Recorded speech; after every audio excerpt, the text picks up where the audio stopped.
o Evangelho, levarmos a mensagem de Jesus. Nós vamos continuar a ler o texto lá em 1 João capítulo 4, nós terminamos o capítulo 3, onde a gente tem dito que João, e o João aqui era o discípulo amado, agora apóstolo João, e ele então escreve esta epístola, ou seja, uma carta que ele envia para as igrejas da Ásia Menor e também aquelas igrejas que estavam iniciando também na Europa. E ele está escrevendo essas cartas alertando o povo de Deus com relação aos falsos profetas. E parece que isso não mudou nos dias de hoje. Quantos têm usado a Bíblia não para transmitir a palavra, não para anunciar o Evangelho, mas muitas vezes usam da palavra de Deus para que eles mesmos se possam beneficiar e até mesmo tornar o povo refém daquilo que eles querem, daquilo que eles desejam. E isso não agrada o coração de Deus. Por isso o próprio Senhor Jesus, quando estava instruindo os seus discípulos, e quando ele falava às multidões, porque Jesus, ele arrastava multidões, ele mesmo dizia: errais, porque não conheceis as Escrituras, nem o poder de Deus. Nós só podemos conhecer o poder de Deus quando na verdade nós conhecemos a sua palavra. Porque quando conhecemos a palavra de Deus, nós vamos ter intimidade com Ele. E ao ter intimidade com Deus, Deus se revela a nós. Não tem outra forma de Deus se revelar a não ser pela sua palavra. Então nós, como crentes no Senhor Jesus, nós temos que ter o compromisso de ler a palavra dEle, para que nós possamos o conhecer. E ao conhecer, nós possamos ter intimidade. E quando isso acontece nas nossas vidas, Deus começa a se revelar a cada um de nós. E aí nós vamos experimentar nas nossas próprias vidas o poder de Deus. É assim que Ele age, é assim que Ele faz. E infelizmente muitos têm sido enganados, porque não conhecem a palavra de Deus.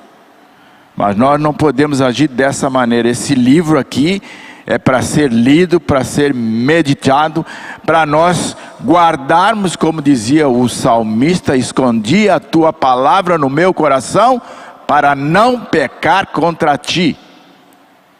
E isso tem que ser uma realidade nas nossas vidas.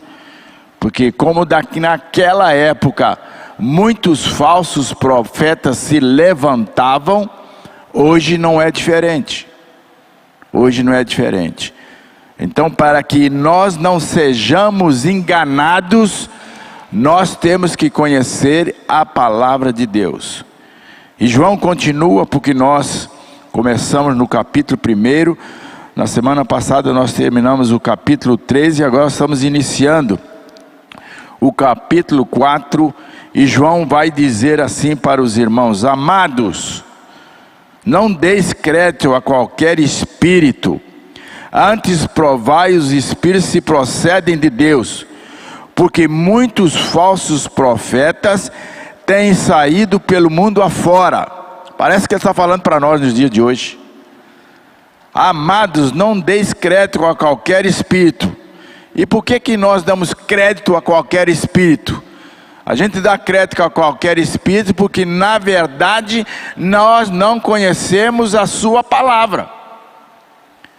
Porque se alguém se levantar e as suas palavras forem heresias, nós vamos saber. E vamos saber por quê? Porque nós conhecemos a palavra. E se alguém se levantar aqui contra essa palavra, se nós a conhecemos, nós vamos dizer: não, não, não, não, não é isso que a palavra de Deus diz. Eu não aceito isso. E para os nossos dias, os dias de hoje, se torna muito mais fácil do que na época de João. Porque hoje nós temos acesso à palavra de Deus. Todos nós hoje, a maioria sabe ler. O que não acontecia naquela época. 99% da população era analfabeta. Não tinha acesso à palavra. Então não há justificativa para os nossos dias, nós que recebemos Jesus, nós que temos o Espírito Santo de Deus nas nossas vidas, não há justificativa para que nós sejamos enganados. A verdade está revelada a nós, e o Espírito Santo nos mostra qual o caminho que nós devemos seguir. Então ele está falando para aqueles irmãos exatamente: amados, não deis crédito a qualquer espírito, antes provai os espíritos se procedem de Deus, porque muitos falsos profetas têm saído pelo mundo afora. E como é que eu provo ele? Se aquilo que ele está dizendo, se aquilo que ele está falando está de acordo com a palavra de Deus. Verso 2: nisto conheceis o Espírito de Deus. Por quê? Porque quem revela para nós, quem fala para nós, quem está dentro dos nossos corações? O Espírito Santo de Deus. E os próprios discípulos, à medida que iam tendo consciência de que Jesus veio para cumprir a missão, Jesus veio para viver entre nós, ele veio para morrer numa cruz, derramar o seu sangue, e o sangue dele nos purifica de todo o pecado, ressuscitar, porque ao ressuscitar ele vence a morte, e todos nós que cremos no sacrifício vicário também venceremos a morte, ou já vencemos a morte. Mas ele teria que partir e voltar para o seio do Pai. E aí ele começa a falar aos seus discípulos que haveria a necessidade dele tornar ao Pai. E aí os discípulos vão e perguntam: Senhor, mestre, como é que nós vamos fazer? É você que nos ensina, é você que nos orienta, é você que nos mostra o caminho. E se você for, como é que nós vamos ficar? E aí o Senhor Jesus vira para eles e diz: olha, vocês não devem estar preocupados com isso, porque eu vou para o Pai, mas eu enviarei o quê? O Consolador, e Ele estará convosco, e Ele vos mostrará tudo aquilo que vocês hão de dizer e hão de fazer. Se nós temos o Espírito Santo de Deus nas nossas vidas, é o Espírito Santo que tem nos conduzir. E você acha que o Espírito Santo vai nos conduzir, entre aspas, para entrarmos numa fria? Não. Não. Ele vai nos mostrar a verdade. Então ele está dizendo: nisto conheceis o Espírito de Deus. Todo espírito que confessa que Jesus veio em carne e de Deus. Por que ele está dizendo isso? Porque no primeiro século, até quase ao final do segundo século, muitas heresias estavam se levantando, e a principal delas era os gnósticos que entraram na igreja, e eles estavam dizendo que Jesus não era humano. Ele tinha a forma humana, mas ele não foi humano, porque nenhum espírito, nem nenhuma divindade poderia incorporar num corpo humano. Porque não havia como, que o corpo humano, o homem é mau.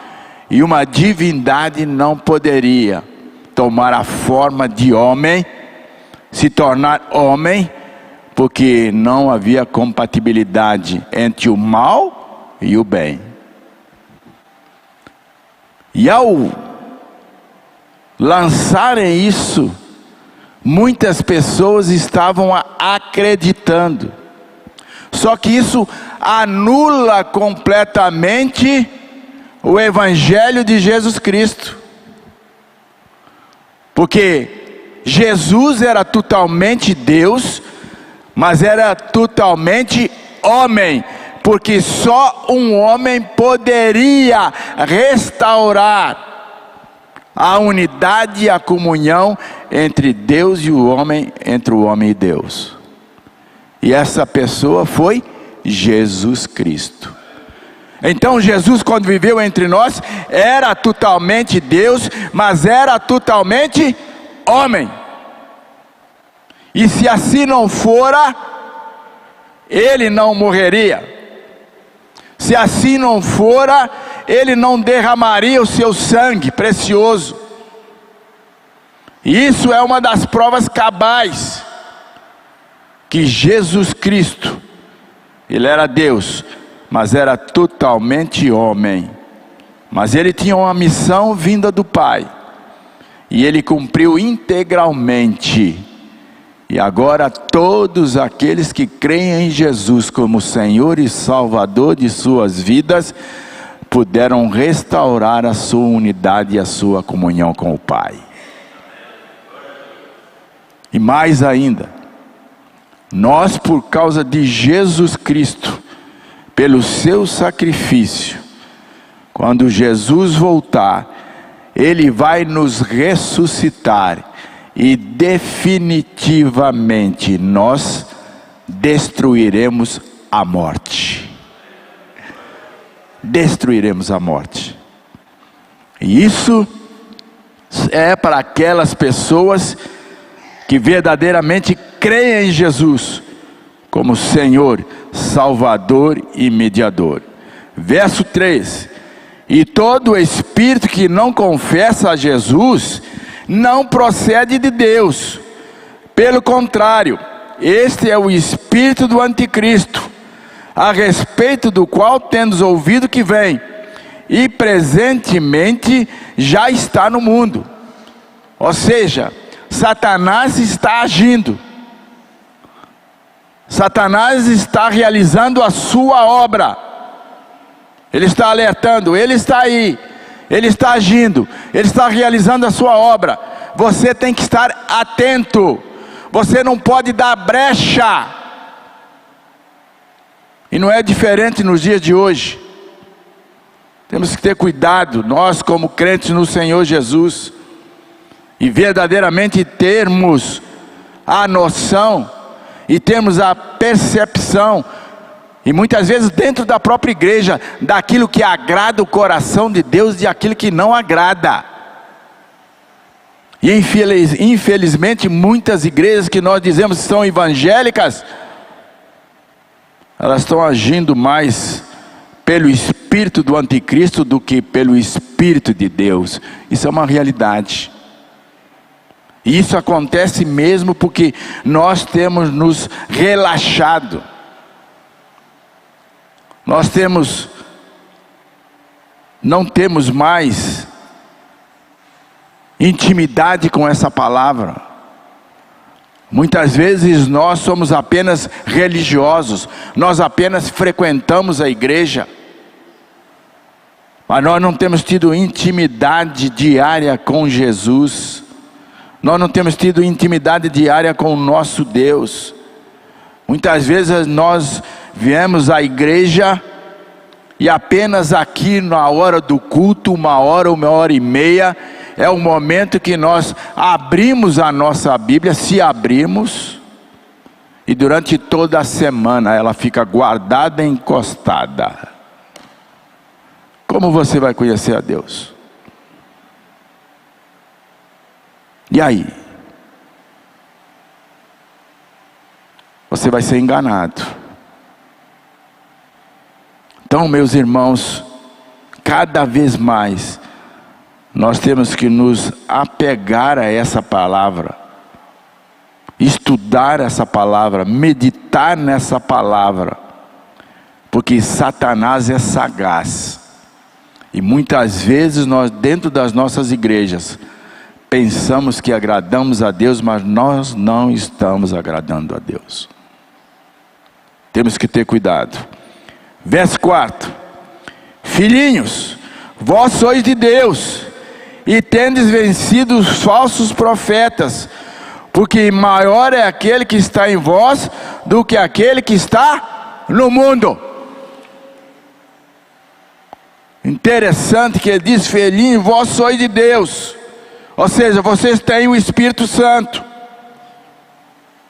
e vocês têm vencido, vocês vencem os falsos profetas, porque maior é o que está em nós do que está no mundo. E o verdadeiro crente sabe exatamente aquilo que não agrada o coração de Deus. O verdadeiro crente sabe discernir o bem do mal.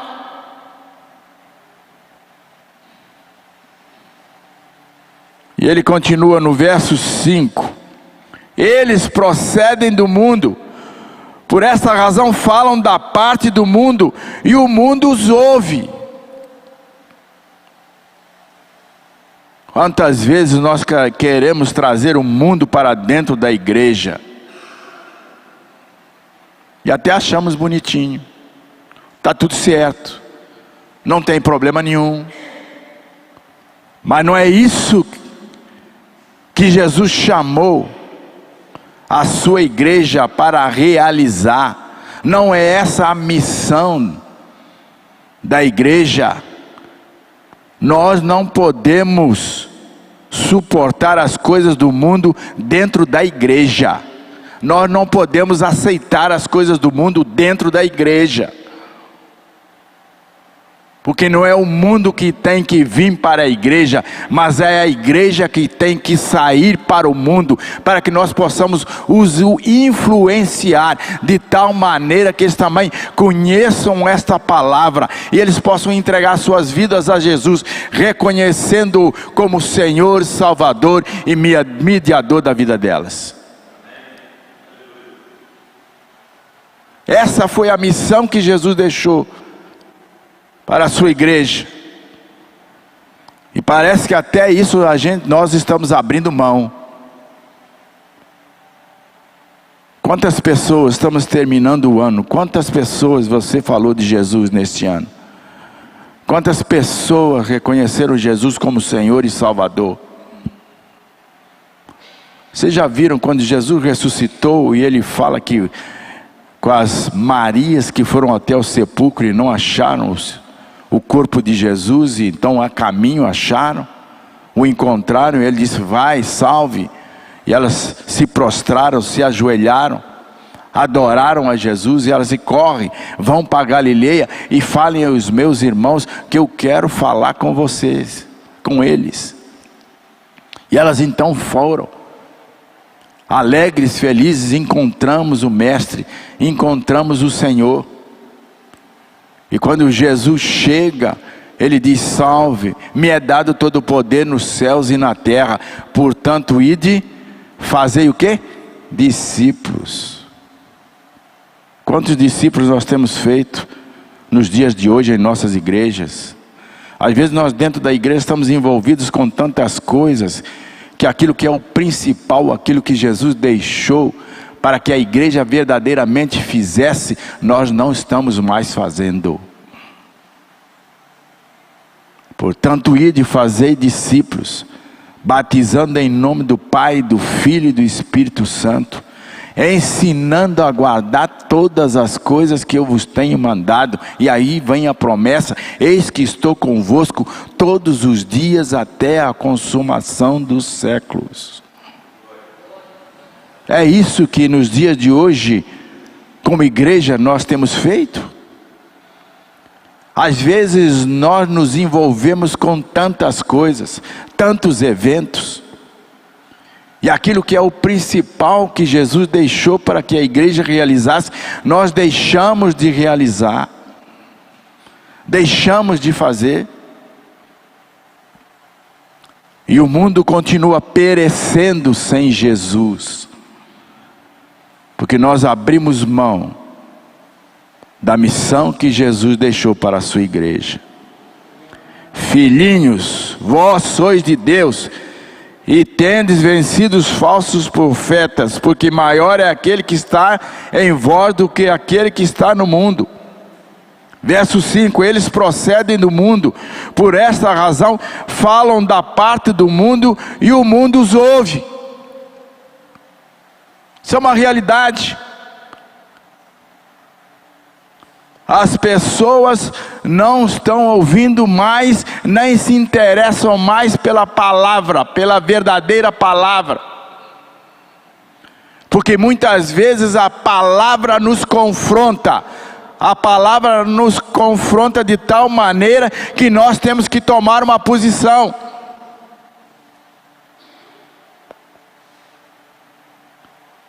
Quantos não querem ouvir a palavra? Quantos fogem dela? Porque na realidade não querem abrir mão daquilo que fazem. Muitas vezes não querem abrir mão daquilo que são.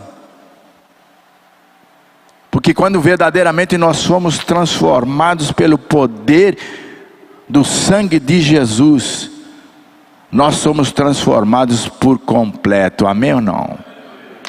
Ele transforma as nossas vidas.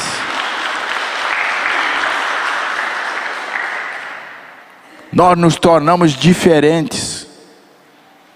Aquilo que fazíamos não fazemos mais, aquilo que dizíamos a gente não diz mais. Aquilo que pensávamos não pensamos mais. Mas agora nós somos levados a realizar aquilo que o Espírito Santo nos fala e nos diz, porque Ele habita em nossos corações.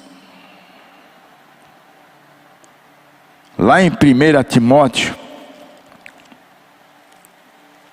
eu quero abrir, 1 Timóteo não, 2 Timóteo, capítulo 5. 2 Timóteo capítulo 5 vai dizer, 2 Timóteo capítulo 4, vai dizer assim, ó: conjuro-te perante Deus e Jesus Cristo, que há de julgar vivos e mortos pela manifestação e pelo seu reino, que Jesus vai voltar, e agora não mais como Senhor, Salvador e Mediador, mas sim como Juiz. Prega a palavra, esta, Paulo orientando ao Timóteo, novel pastor, quer seja oportuno, quer não, corrige, repreende, exorta com toda a longanimidade. Corrige, repreende, exorta. Hoje nós não podemos nem corrigir, nem repreender ninguém. Não ouvem mais a voz do profeta. Pois haverá tempo, verso 3, pois haverá tempo em que não suportarão a sã doutrina, pelo contrário, cercar-se-ão de mestres segundo as suas próprias cobiças, como que se sentindo coceira nos ouvidos. Isso é uma realidade. Buscam mestres que atendam aos seus desejos, que atendam às suas necessidades. Culto disso, culto daquilo. Mas na realidade existe só um culto. O único culto que Deus aceita é aquele onde nós saímos das nossas casas e a gente se reúne como igreja para adorar e glorificar o nome do Senhor Jesus. Não existe outro culto. Adorar e glorificar o nome do Senhor Jesus. É para isso que nós estamos aqui nesta manhã. É para isso que nós nos reunimos. E Deus, na sua infinita misericórdia e amor, Ele vai atendendo, segundo os seus propósitos, as nossas necessidades. é assim que Ele age, é assim que Ele se manifesta. Mas infelizmente, nos dias de hoje, como no primeiro século, Timóteo já estava sabendo de tudo isso, e o apóstolo Paulo adverte e diz: cuidado, porque esse povo não quer conhecer a sã palavra, esse povo não quer conhecer a verdade, esse povo tão somente quer atender às suas necessidades e aos seus desejos. Isso é uma realidade que nós temos vivido nos dias de hoje, e que nós temos que despertar e não permitir que isso aconteça na nossa igreja. Verso 6: nós somos de Deus, aquele que conhece a Deus nos ouve, aquele que não é da parte de Deus não nos ouve. Nisto conhecemos o Espírito da verdade e o espírito do erro. Eu vou terminar por aqui. Próxima semana nós vamos continuar. Nisto conhecemos o espírito da verdade e o espírito do erro. O espírito da verdade é o Espírito Santo nos mostrando aquilo que nós devemos realizar, nos mostrando aquilo que nós devemos fazer, nos mostrando aquilo que nós devemos deixar de realizar, deixar de fazer. Todas aquelas práticas que não agradam a Deus, nós devemos abandonar. Por isso é que Jesus disse: olha, fazei discípulos, batizando em nome do Pai, do Filho e do Espírito Santo. E Ele não fica só aí, mas Ele diz: ensinando a guardar todas as coisas. Eu te pergunto, nós não aprendemos todos os dias? E nós não continuamos a aprender? O que você faz com o seu filho desde pequeno? Começa a ensiná-lo, para que ele possa aprender, e aquilo que ele aprendeu, ele possa praticar. E é isso que o nosso Senhor e Salvador Jesus Cristo quer de nós, que verdadeiramente nós possamos agir segundo o Espírito de Deus, e não segundo o espírito do mundo.